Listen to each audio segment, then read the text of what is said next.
Dynasties have risen and fallen.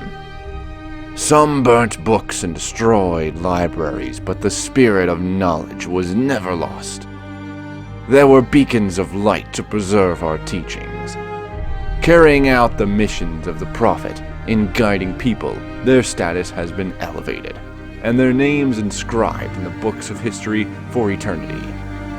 More valuable than gold, they are our scholars, and the pillars upon which our understanding of faith stands.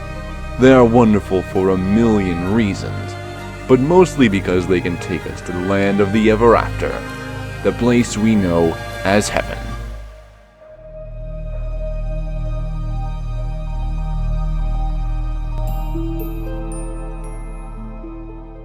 One day, a young man went up to the great scholar Sayed Abdul Hassan Isfahani and asked him to give him some money because he wanted to get married. The great scholar promised to help him the next day. Now it just so happened that in that time, the son of the Sayyid was killed during his prayers in a famous incident. The next day, during the burial ceremony, the Sayyid was seen to keep looking around like he was searching for someone. People started to think there was something wrong with the Sayyid because his son had just died and he was acting strange.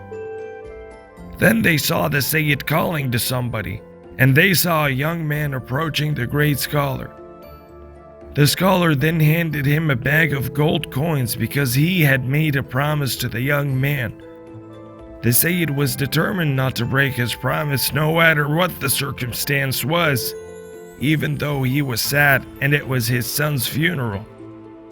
A man who in his time of sadness put the cause of Allah before his own life and performed an act of charity, his life of servitude will never be forgotten.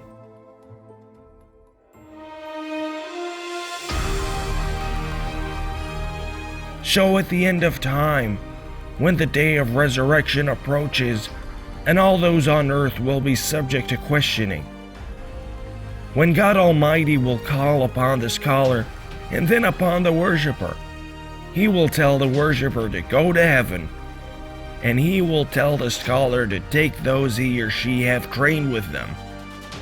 And like that, even the student will be granted the everlasting reward of paradise for merely following the teachings of a great scholar.